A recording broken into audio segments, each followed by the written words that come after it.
Hi mga kachulis, nakarating na nga po kami dito sa Tokyo Tower. Unang-unang pumili muna kami sa Chidohan Baigi o machine dito sa Japan. Mukha ko ng mainom bago kami pumasok doon sa loob. So ito po yun.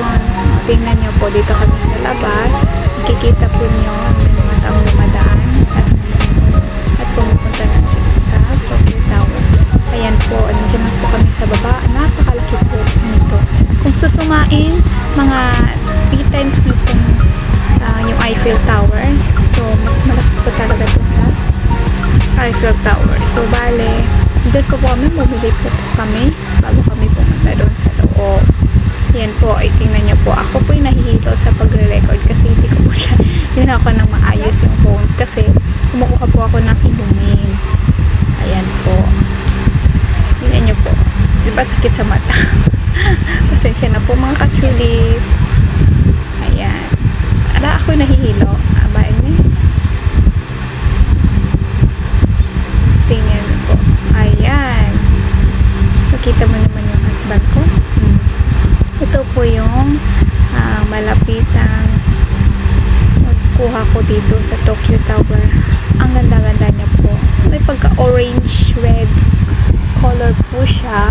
At yan po is sa kabilang entrance po yan. So, bali pumasok na po kami sa loob.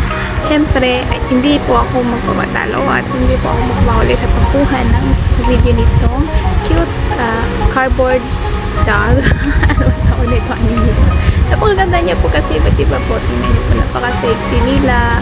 At kung ano po makikita niyo sa ano, yung mga Japanese dito, yung ganito ikli. Ayan yung nakikita dito sa kanila ng mga students. Napakakita talaga po. Kaya, sinalampas ko na itong video na to. Ay, bahala na. At saka, dito na nga po kami ni husband. O, tingnan niyo po, napapicture pa ko sa kanila. Ito na po kami sa loob.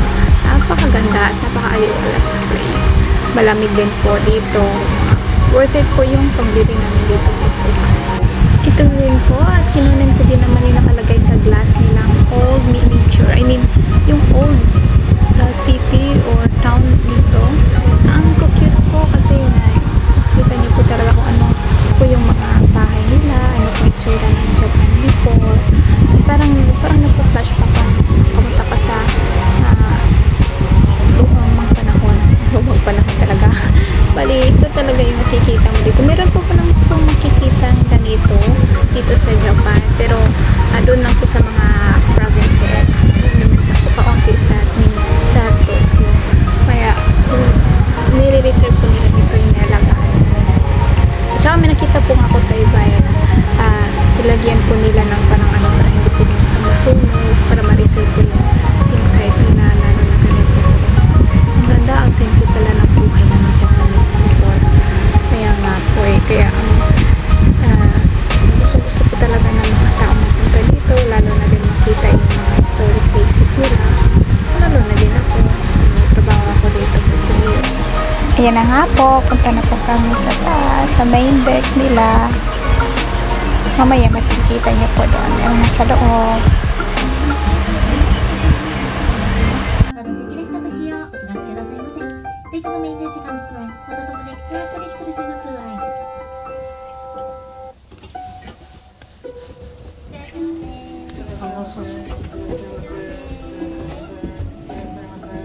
They welcomed us by saying, "Irashaimase!"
you for watching.